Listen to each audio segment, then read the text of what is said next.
a régi koroknak a bölcsességét, az élettel kapcsolatos tudását áthozni a mába. És valahol ez a hagyomány, tehát hogy élni tanítja a mai embert. Jó helyen jársz, ez az Igenlő, a Magyar Biblia Társulat podcastje. Tarts velünk! Agyonnyom, segít vagy felszabadít a hagyomány? Mit mond a Szentírás a hagyományokról? És mit mond Jézus? Mit jelent a katolikusoknak a szent hagyomány? Tényleg olyan fontos, mint a Biblia? És mit jelent egy protestánsnak a hagyomány? Köszöntöm hallgatóinkat, ez az Igenlő, a Magyar Biblia Társulat műsora. Én Hegedűs Márk vagyok. Fordulok is mai vendégeimhez. Köszöntöm állandó beszélgetőtársamat, Pecsuk Ottót, a Magyar Biblia Társulat főtitkárát, református lelkészt, a Károlyi Egyetem hittudományi karának docensét, és itt van velünk Benyik György, katolikus plébános, teológus, a Szegedi Biblikus Konferencia főszervezője, a Gál Ferenc Egyetem tanára. És akkor kezdjük a Biblia megközelítéséből. Mit mond a Biblia, és van-e különbség azon belül Ószövetségben, Új Szövetségben arról, hogy hagyomány?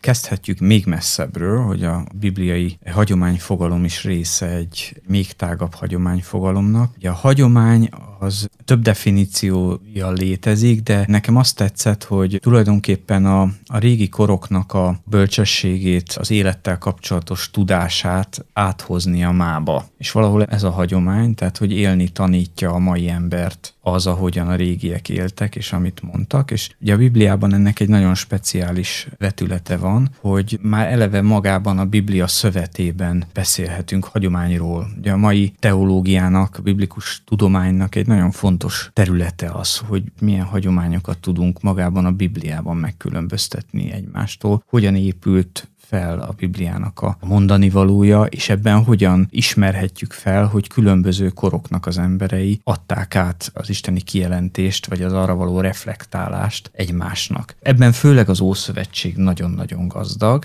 ebben a hagyomány történetben, de az Új Szövetségben pontosan ugyanúgy beszélhetünk róla, legfeljebb talán az évszázadok helyett évtizedeket beszélhetünk arról, hogy Jézus mit tanított, de az Ószövetség szempontjából nem tudunk a hagyomány nélkül a Biblia tartalmáról beszélni. Benyik György? Amikor a Hegedűs a háztetőn című darabot néztem meg, állandóan fölkiáltanak a hagyomány, és akkor kezdtem el gondolkodni, hogy hát igen, de hát az Ószövetségben, a történeti időben Mózest másként értelmezték, és később aztán Mózes már a törvény lett, pedig hát ott a kivonulás könyvében lévő szakaszokban, hát ott Mózes egy nagyon emberileg mutatkozik be, és a hagyomány ezt átstruktúrálta, sőt, a hagyomány egy feszültséget is okozott, mert amikor Ezdrás, Nehemiás idejében visszajöttek a zsidók Babilonból, a Szentföldön is találtak zsidókat, és hát azok már összeházasodtak az ottaniakkal, illetve csak a Tórát tartották szent hagyománynak, akkor ezzel összevesztek, és a hagyomány szétválasztotta őket, pedig ugyanazon Tórára építették a maguk hitvilágát, mégis a Tóra megélésének különböző földrajzi helyeken történt realizálása az ellentétes szokásrendszert hozott, és ezt nem tudtak együtt élni. Igen, tehát tulajdonképpen a hagyomány egy bizonyos értelemben összeköt, és egy identitást teremt az emberek között, akik ugyanazt a hagyományt követik, és azt tartják szentnek és fontosnak, illetve el is választhat, lehet, hogy akár genetikai, vagy társadalmi, vagy bármilyen más történelmi kapcsolópont van két nép között, és mégis a hagyomány az elválasztja őket, ahogy a samaritánusokra utaltál, és a zsidókra. Én szamaritánus mondok, a protestáns nyelvi hagyomány pedig samaritánus mondok. Így van, de az a legjobb, hogy megértjük egymást. Bevallom őszintén, hogy ahhoz nekem a zsinagógába kellett elmenni és rabbikkal beszélgetni, amikor rájöttem, hogy ők egy kicsit másként mondják az ószövetségi történeteket. És akkor esett le, hogy ugyan a kafarnaumi zsinagógában Jézus felolvassa Izaiás tekercsét. De az igazság az, hogy ehhez hozzáadták a nagyon érdekes Talmud anyagául szolgáló hagyományokat, és ez nekünk is egy nagy problémánk, hogy tulajdonképpen milyen füllel és milyen asszociációs rendszerrel hallgatták Jézus szájából az ószövetségi szövegeket. Szerintem nagyon sok írásmagyarázati szituációban meg tudja az embernek a Biblia értését termékenyíteni, vagy frissíteni, hogyha hogyha visszakeresi, hogy a zsidóság mondjuk az ószövetségi történeteket hogyan ért. Szoktunk arra hivatkozni, hát, hogy Ábrahám olyannyira engedelmes volt Istennek, hogy még a fiát is képes lett volna feláldozni, az egyetlen fiát, akire annyit várt. És ez nekünk ugye keresztényként, hát meg kell ezzel küzdenünk, hogy milyen hit az, ami még vállalja ezt a lemondást is, ami követelheti tőlünk ezt a fajta áldozatot. És aztán hallottam, hogy a zsidóság számára az nem probléma. Ugye mi ezt próbáltuk megoldani már a mi alatt a keresztény írásmagyarázati hagyomány, hogy már a zsidókhoz írt levél úgy magyarázza ezt, hogy ő tudta, hogy Isten föl tudja támasztani a fiát. Tehát a feltámadásba vetett hit miatt volt ő annyira kész erre. De a zsidók meg nem úgy értik, hanem azt mondják, hogy hát ez nem volt túl szép dolog Ábrahámtól, hogy Szodomáért és Gomoráért órákig alkudozott az Úristennel, hogyha van 50, vagy akár 45, vagy legvégül már ha csak 10 van, akkor ne pusztítsd. De a fiát meg szó nélkül feláldozta volna, hogy ez a bűne volt Ábrahámnak tulajdonképpen, hogy Isten próbára tette, hogy fogsz a fiadért is küzdeni velem. És nem küzdött, valami miatt nem vállalta azt a küzdelmet. Tehát, hogy egy ilyen érdekes, ez sose jutott volna eszembe, vagy sose gondoltam volna erre. És ez a zsidó észjárásban van egy ilyen csavar, hogy két bibliai történetet, mind a kettő Ábrahám van, és mind a kettőben kellene Istennel vitatkozni, ezeket összekapcsolják. Mindezek fényében a hagyomány az inkább szétválaszt, vagy összeköt? Mert itt pár perccel ezelőtt Pecsukottól például te említetted, hogy hát az összeköt. De most akár a ábrahámi történet és az arra adott reakciók, akár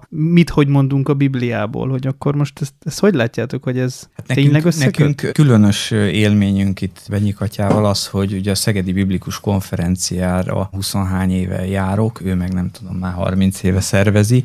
Ez például egy folyamatos élmény azoknak a protestáns, zsidó és katolikus, biblikus teológusoknak, hogy ide jövünk Szegedre, és teljes testvéri légkörben beszélgetünk a Bibliáról. Mindegy, hogy samaritánust mondunk, vagy szamaritánust, teljesen azonos. A hagyománynak van egy érdekes szétválasztó ereje, de ez nem valódi szétválasztás, hanem ez a közös örökségünk. Ha egy rendes hitű református hitét megfogalmazza, akkor azt mondja, hogy szól a szkriptúra. Mi pedig azt mondjuk, hogy a szkriptúra az egyházban született meg, tehát annak az egyház van előbb, és utána jön az írás. Nyilván az írás és a hagyománynak az egymáshoz való viszony, az azt hiszem, hogy teológiailag még mindig egy eltérő pont a protestantizmus és a katolicizmus között, de nagyon hasonlít, gondolom én, mert ugye én abban hiszek, hogy a valóság az egy. Az választ minket el, hogy beszélünk a valóságról. Az én oldalamról nézve más a valóság, de egyébként ugyanaz a valóság, mint a katolikus testvérek, amiről beszélnek. És én azt gondolom, hogy például a katolikus, evangélikus közös nyilatkozat a megigazulástanról, ugye az egy szétválasztó tény és egy doktrina, annak az értelmezésében és az arról beszélgetésben el tudott jutni odáig az evangélikus egyház és a katolikus egyház, hogy megfogalmazták azt, hogy nem szabad egymást ennek a nevében, ennek a nagyon fontos doktrinának a nevében kiátkozni és kirekeszteni. Ugyanarról beszélünk, az Istennek ugyanarról a kegyelméről és a megigazulás tényéről beszélünk, más a nyelvezetünk. Én azt gondolom, hogy az írás és a hagyomány kapcsolatában is bármennyire is összeegyeztethetetlennek tűnik, hogy azt mondjuk, hogy most az írás van előbb, vagy az egyház. Valójában ugyanarról a valóságról beszélünk, és én azt gondolom, hogy nem mondhatjuk mi sem azt, hogy akár a protestantizmus mentes lenne a hagyománytól. Tehát az ember lépten nyomon találkozik azzal. Ennek ellenére nem csak pusztán udvariasságból, hanem teológiai, illetve kultúrtörténeti tény, hogy a reformáció, Luther, Calvin és a többi, sőt a reneszánsz is ráirányította a vallási hagyomány összetettségére a figyelmet, mert a szent hagyomány, ilyen csupa nagybetűvel írva, azért a reformáció előtt az nem csak egyházi dokumentumokat tartalmazott, hanem például, ha kitekintünk Dantéra, akkor bizony hát a hellenisztikus hagyományokat is beépítették a teológiába, és azt épp olyan szentnek tartották, és a reformációnak azért ez egy óriási ereje, hogy elkezdte hierarchizálni a hagyományt, hogy mi az, ami a hagyománynak a centruma. Ebből nagy vallásháború lett, és hát azt hiszem, hogyha mi most ilyen pázmány korabeli dolgokat csinálnánk, és így beszélgetünk. Csúnya dolgokat vágnánk egymás fejéhez, igen. De azért elérkezett a második vatikáni zsinat, amikor a reformátusok azt mondták, hogy ha Calvin és Luther idejében mondott volna ilyet, a katolikus egyház nem lett volna szakadás. Igen. Ez azért... És ugye protestáns egyház történetben meg azt szokták ugye mondani, hogy hogy mi lett volna, ha elmennek a kvázi reformációval szimpatizáló papok a tridenti zsinatra, és ott, tehát nem azt mondják, hogy oda nem megyünk, és akkor lemondunk erről, mert mi tudjuk az igazságot, hanem ott volt ott egy sorsdöntő zsinat, amiből távol maradtak. Egyébként még így is voltak ott reformációval szimpatizálók, de nem az igazi képviselői. Na most a protestantizmusban ugye akkor nagyon sok papi tisztséget viselő, komoly egyházi tisztséggel bíró ember, hát gondoljuk Lutherre, ugye, aki szerzetes volt. Ágostonos szerzetes, mint a mostani pápa. Ráadásul tehát Calvin is ugye már reformátorként tevékenykedett, amikor lemondott az egyházi javadalmáról. Ő neki volt a tanulmányait segítő egyházi javadalom, amiről ő neki le kellett mondani. Elég sokáig tartott, de végül lemondott, mert rájött, hogy hát... De az érdekesség az, mi azt szoktuk mondani, hogy a római katolikus egyházban létezik a kálvinizmus, és ezt jezsuitáknak hívják, ugyanis furcsa módon, hát Calvin és Loyolai Szent Ignác egykorban élt, és legjobb tudomásom szerint még leveleztek is egymással. Tehát, hogyha megtörténik az, hogy az ő levelezésük és az ő közeledésük az a reformot úgy viszi tovább, hogy abból nem szakítás lesz, hanem ami egyébként a Luthernek az eredeti szándéka volt, amit az egyházjogászok nem értettek meg, hogy megújítani a hagyományt és megújítani az egyházat, akkor egy új lendület lett volna, így is lett új lendület, de hát azért egy kicsit másként. Valószínűleg a reformáció nélkül egészen más utat járt volna be maga a római katolikus egyház is, most arról nem beszélve, hogy protestantizmus meg nem lett volna. Nyilván történetileg nagyon nehéz, hogy lett volna, ha nem úgy történik, kérdést fölvetni. Pár perccel ezelőtt szóba került a katolikus nagybetűs szent hagyomány, akkor egy dolgot tisztázzunk, ebben kérem Benyik Györgyöt, hogy az mennyire igaz, hogy a második vatikáni zsinat után, hogy a szent hagyomány az egyenértékű a Bibliával, vagy ez ma már egy erős állítás? Erre tudok mondani egy jó kis történeti anekdotát. A második vatikáni zsinaton az egyházról szóló konstitúció megfogalmazása közben a katolikus egyházjogászok interveniáltak, hogy valahogyan ezt a tanítást meg kellene fogalmazni jogilag is. És meg kellene fogalmazni az egyháznak, a római katolikus egyháznak az alapalkotmányát. És akkor hirtelen nagy csönd lett. És akadt, nem tudom pontosan, hogy a Ratzinger volt-e, aki fölállt, és azt mondotta, hogy ez egy okos gondolat, de mielőtt ehhez hozzáfogunk, határozzuk meg, hogy mi lesz a Szentírás és az alapalkotmány hierarchikus viszonya. Erre levették a témát. Mert nem lehet más a alapalkotmánya a keresztény egyháznak az újszövetségi Szentíráson kívül. Ezt az epizódot nem nagyon emlegetik mostanság. Ez egy visszatérő kérdés, mert ha a hagyományt, az igazi szent hagyományt, keresztény hagyományt visszavezetjük Jézusig, akkor ha annak a későbbi történeti rétege nem találkozik azzal a szellemiséggel, amelyet a názáreti megfogalmazott, akkor egy nagyon eltérő hagyománnyal állunk szemben, akkor az legszentebb hagyomány és az aktuális hagyomány konfrontálódik egymással, és relativizálja éppen a legszentebb keresztény hagyományt. Igen, valahol ennek a fölismerése, vagy az ebbe való beleakadás okozta az első reformátoroknak ugye azt az élményét, hogy vezessük vissza a Szentíráshoz azt, ami most szemmel láthatólag már nem tartható, és nagyon érdekes, hogy tulajdonképpen a katolikus reformációban, ha így nevezhetjük, inkább nevezzük annak, mint ellenreformációk, akkor tulajdonképpen ez bizonyos értelemben meg is történt, hogy nagyon sok mindenről lemondtak, ami olyan botránykő volt, hogy a reformátorok beleütköztek. Én még ugye reformátusként még azt is fölvetném, ugye azt mondod, hogy a hagyomány visszavezethető Jézushoz, ugye egy református principium olvasunk például az, hogy egészen a prófétákig és az ősatyákig, mert az Ószövetség szívéig kell visszavezetni a hagyományt, tehát nem is Jézussal kezdődött ez, hanem hát az Ószövetség nem véletlenül része a Szentírásnak. Abban is megszólal az a hagyomány, amit vallunk mind a mai napig. Mondhatok egy nagyon pikét történetet, ami velem történt meg, a kutyámat sétáltattam a plébánia mellett. Belebotlottam egy emberrel, akinek szakálla volt, és kapedli volt a fején. És hát akkor rákérdeztem, hogy salom, és kiderült, hogy ez egy Galileából származó sakter, aki most a háború közben hazajött, de aztán megy vissza. És hát beszélgettünk minden dologról, és a végén föltettem neki egy kérdést, hogy véleménye szerint a názáreti Jézus a zsinagógában érezte magát jobban egyedül, vagy a keresztény egyházban? Gondolkodott. Hát azért mégiscsak zsidó volt, mondotta ő. Egy kicsit kikerülve a válasz, hogy nem akart udvariatlan lenni, de azért ez egy nagyon nagy kérdés, hogy a mi hagyományunk az magányossá teszi Jézust a egyházunkban, avagy hát mi közel kerülünk hozzá. Jézus kontextusában vizsgáljuk még a hagyományt, mert hogy neki is egy ilyen érdekes közegben kellett a hagyományokkal együtt élni. Jön a zsidó kultúrából, és a farizeusokkal időnként konfliktusba keveredik, és ehhez hagy olvassak egy bibliai részt a Márk evangéliumából. A 2014-es revidált újfordítású protestáns fordítás szerint Bennyikatyát nem megsértve.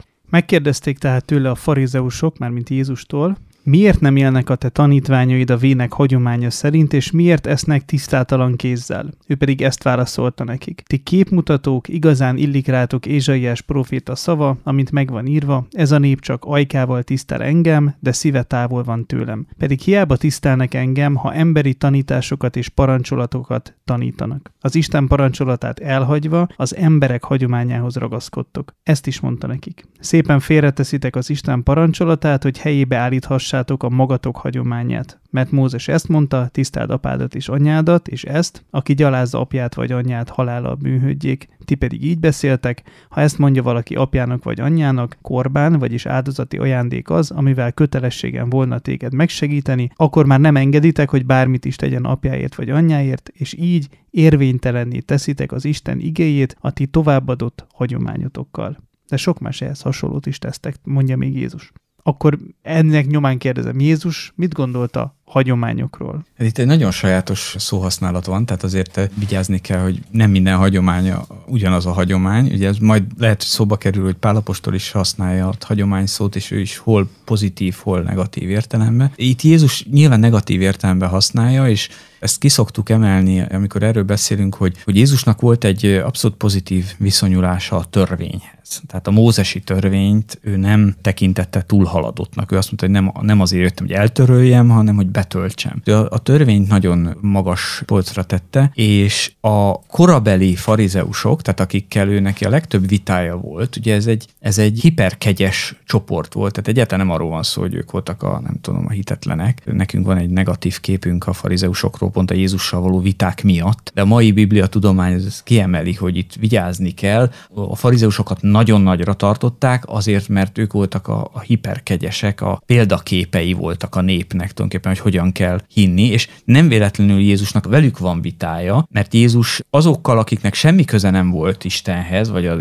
a hithez, azokkal nem volt igazán vitája, mert azokkal nem volt miről beszélni. A farizeusokkal tudott miről beszélni, mert a farizeusok maguk is úgy gondolták, hogy Istent akarják követni. És ugye Jézusnak azért van velük vitája, mert azt látja, hogy nem jól csinálják. Hiába van bennük buzgóság, ez nem a megfelelő irányba megy, ahogy Pál apostol mondta, ugye, hogy buzgón követtem az atyáim hagyományait, és mikor még egyházüldöző volt, ő is farizeus volt. És Jézus arra mutat rá, hogy a törvény nagyon fontos, de valahol az évszázadok során a törvényből kimazsolázgatták az emberek azokat a rendelkezéseket, amelyeket aztán a maguk szája íze szerint értelmeztek. Ez lett a vének hagyománya. Tulajdonképpen a törvény mellett a végrehajtási utasítás, ahogy ma szoktuk mondani, hogy van a törvény, meg van egy WHO. A ördög általában a WHO-ban van, hogy kell érteni azt a törvényt, és ez az atyák hagyománya, amit a farizeusok és az ő őseik egymásnak szóban adtak tovább. ez az, ami fokozatosan egyre inkább az ember kényelmét és biztonságát kezdte szolgálni. Tehát, hogy Jézus erre fölhívja a figyelmet, hogy ott a parancs, hogy a szüleidet minden feltétel nélkül meg kell segítened, és kialakult az évszázadok során az, hogy azért megoldható az, hogy nem kell a szülőt megsegíteni, ha nem akarod. Van az a mód.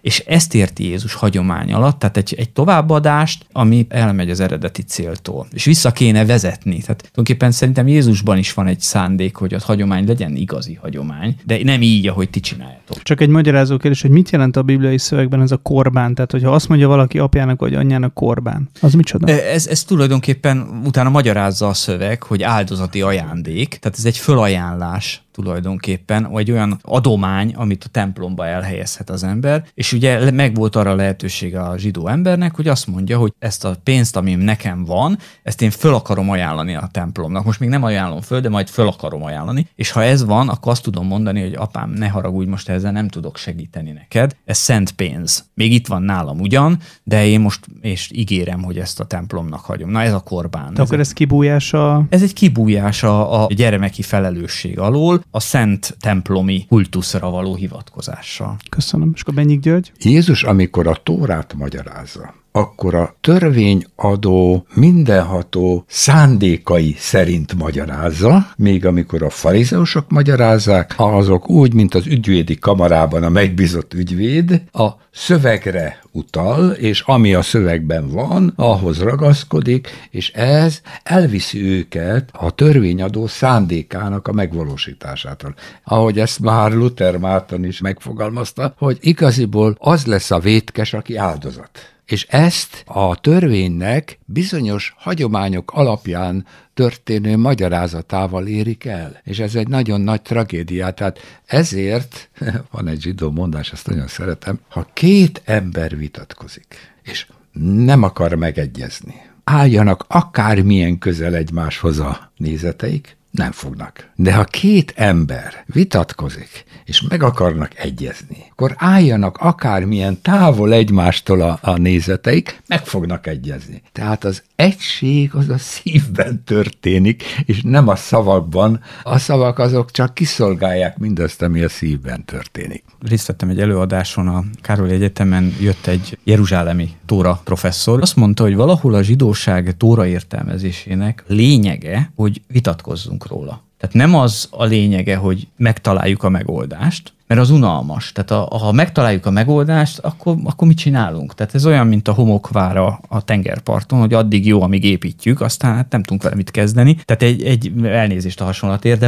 hogy a Tórában az a szép, hogy tudunk róla beszélgetni, vitatkozni. Hozza a példákat a Talmudból, hogy Akiba rabbi azt mondja, hogy ez ezt jelenti, Jákob rabbi azt mondja, hogy ez nem azt jelenti, hanem azt jelenti, és utána megszólal a mennyei hang, hogy Jákob rabbinak van igaza. De mi azért is Akiba rabbit követjük, azóta is mondja a Talmud. Tehát, hogy tulajdonképpen ez nyilván ez egy teljesen abszurd kép, ezzel nem tudunk mit kezdeni, hogy ha az Úr közbeszól, akkor miért mondjuk azt, hogy mégis inkább Akiba rabbit követjük, de valahol Jézus törvényértelmezésében, ahogy Benyik atya mondja, az Úr szólal meg. Tehát, hogy az Úr hogy érti azt a törvényt. És a zsidóságban tulajdonképpen ezért bármennyire is Jézust értékeli a zsidóság, nem tudta követni, mert ezt a nem elhanyagolható elemet nem tudta benne elfogadni, hogy az Úr szólal meg benne. Tehát ő nem egy a írásértelmezők között. Viszont úgy gondolom, hogy Jézusnak a legsajátosabb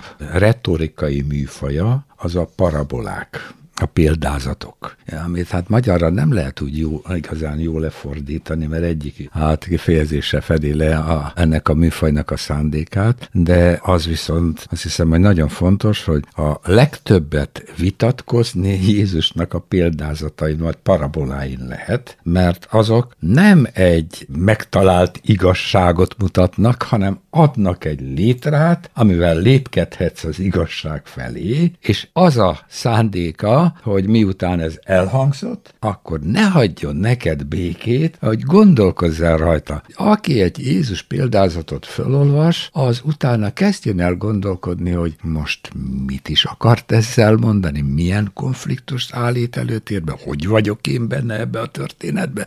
A tékozló fiú történet az egyik legismertebb történet. És mondtam, hogy válassanak szereplőt a tékozló fiú történetéből, akivel azonosulni tudnak. Kiderült, hogy akármelyiket választja, a probléma az lesz, hogy konfliktusba kerül az összes többivel. Tehát egy olyan modellt ad át ez a példázat, ami a saját konfliktusainkra irányítja a figyelmet. Tehát, hogyha jó füllel és jó szívvel hallgatjuk, akkor ez egy öntisztító történet lesz, jó hagyományoként a rendes zsidó rabbiknak a történetével. És Bennyik atya kivel azonosul a tékozló fiú történetéből? Hát, ezt én nem mondom meg. Bevallom őszintén, hogy ezt bibliai drámába próbáltuk eljátszani. A tékozló fiúra akadt jelentkező. Kis rábeszéléssel a jó fiúra is akadt jelentkező. Ezeknek a 7.-8. kisfiúk és kislányok a leginkább prostituáltakkal akartak azonosulni. A fiúk azt mondták, hogy mi majd a kocsmát eljátszuk, ahogy veszekedünk, meg minden. És az atyára nem volt jelentkező. Ez egy borzasztó volt, és akkor kénytelen voltam én méltatlan eljátszani, és mondtam neki, hogy tudjátok, milyen rossz érzés, és valószínű, hogy az Úristen is ezt érezte. Elmondhatok erre egy valóságos történetet. Börtönpasztorációban dolgozott az egyik ismerősöm, és elhozott nekem egy fiút, aki egy sátánista szertartás közben megölte a saját húgát. Hogy beszélgess vele. Hát úgy kellett ez nekem, mint mókusnak az erdőtűz. Nem tudtam, hogy most mit mondjak. És akkor lányos zavaromban azt kérdeztem tőle, hogy amikor úgy kitisztult a feje, hogy élte túl? Hogy nem lett öngyilkos? Azt mondja, bejött hozzám az apám az előzetesbe, és azt mondta, fiam, borzasztó, amit csináltál, megbocsáthatatlan vétek, de akkor is a fiúk maradsz. Ez mentett meg. És akkor éreztem meg, hogy ez az akkor is a fiunk maradsz, ennek az édesapának a szájából a mennyei hang szólalt meg. Aztán 10 év múlva láttam ezt a fiút, kézen fogva egy kis lánnyal, és akkor azóta is azon töprengtem. Elmondta-e a kislánynak életének ezt a sötét történetét, vagy eltitkolta? Ha elmondta, akkor micsoda ajándékot kapott az Úristentől, hogy ez a kislány ennek ellenére szereti őt. Nagy misztérium ám a bűnösöknek a szeretete. És én úgy gondolom, hogy a bibliai történetekben az egyik kulcs tézis mindig, hogy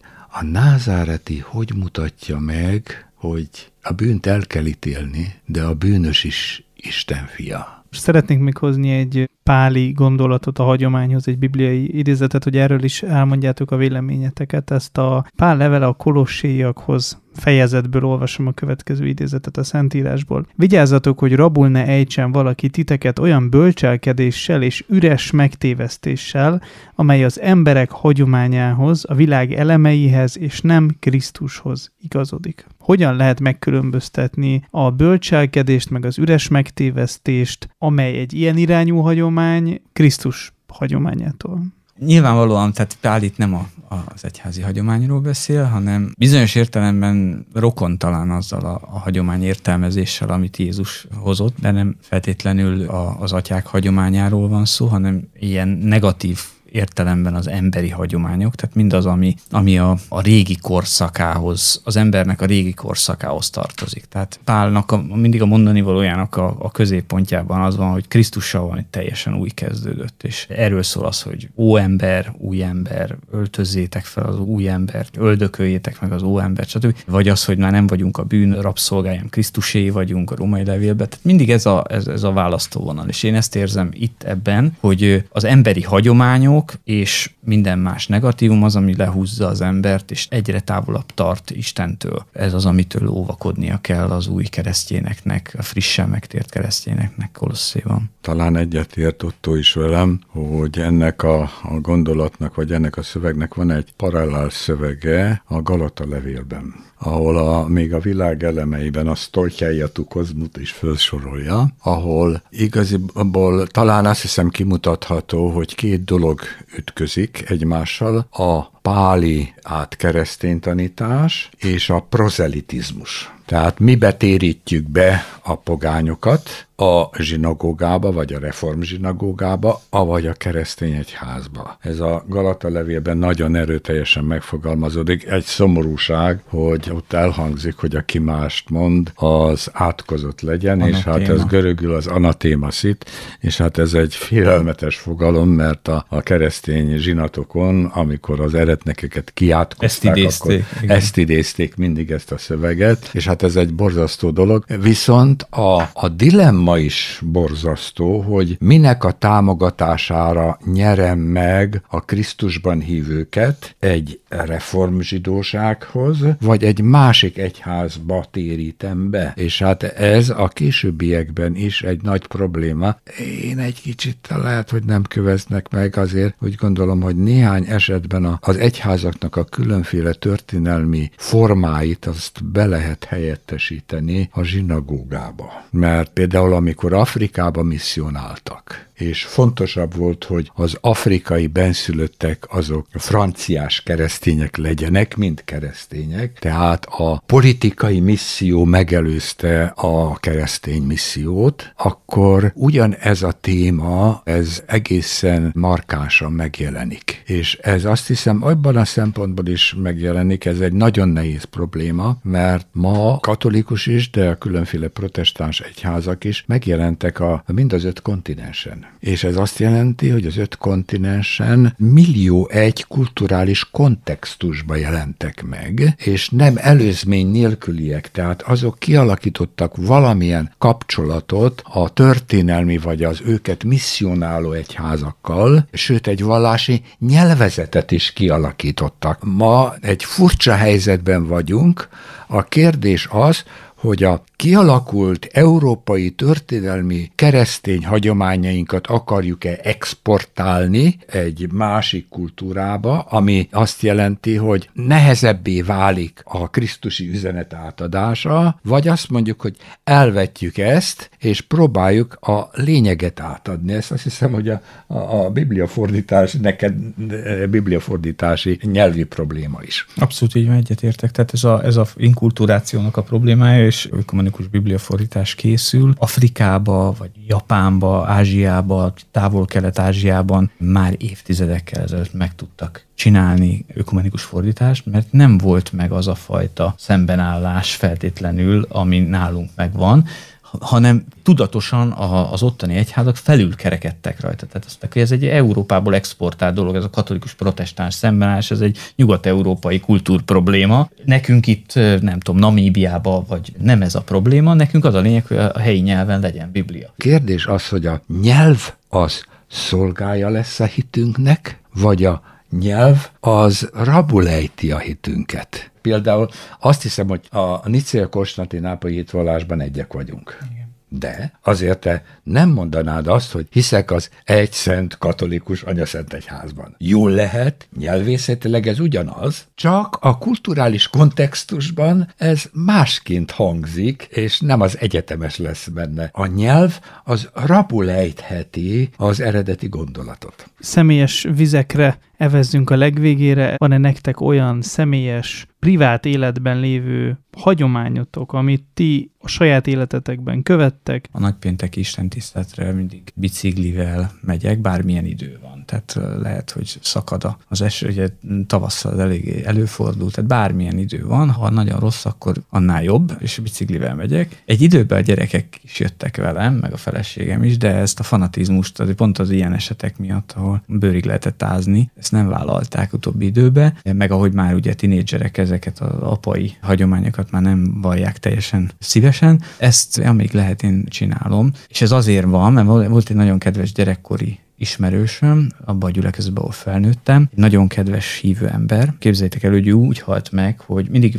gyalog ment a nagypénteki istentiszteletre, és úgy halt meg, hogy neki támaszkodott az egyik kerítésnek, és ott meghalt, miközben ment a nagypénteki istentiszteletre. Tehát neki ez egy szokás volt, és amikor ezt meghallottam, hogy ő hogy halt meg, akkor kezdtem ezt a szokást, hogy ez nekem egy ilyen személyes zarándoklat. Messze van a templom tőlünk, tehát nem tudom megtenni gyalog, de biciklivel megyek, úgyhogy kiteszem magam az elemeknek, és ez egy valamiféle azonosulás, bizonyos egyszerű módon Krisztussal. Benyik György. Most volt az aranymisém, és hát elővettem az újmisés képemet. Újra olvastam azt a szlogent, amivel elkezdtem a papi szolgálatomat, és az egy félbehagyott János evangéliumi mondat volt, ami így hangzik, hogy én nem ítélem el azt, aki hallgatja tanításomat, de nem követi azt. Be kell vallanom, hogy ennek a követése eléggé nehéz lett számomra, ugyanis hát számtalan esetben, lelkipásztori beszélgetésben, az életem első részében az érdeklődésem az volt, hogy na most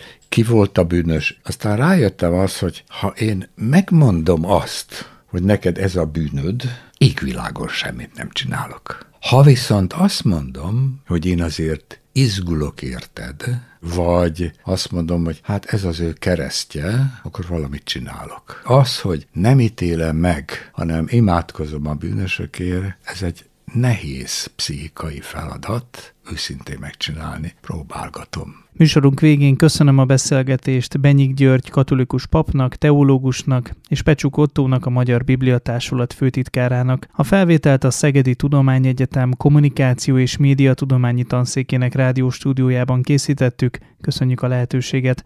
A technikai segítségért köszönet Dankó Lászlónak. Ez a műsor a Bot Antal Teológiai és Kulturális Alapítvány támogatásával készült. Korábbi műsorainkat meghallgathatják az Igenlő Spotify és YouTube csatornáján, vagy a Biblia Járat Facebook oldalán. Áldott életigenlő napokat kívánok! Igenlő, a Magyar Biblia Társulat podcastje.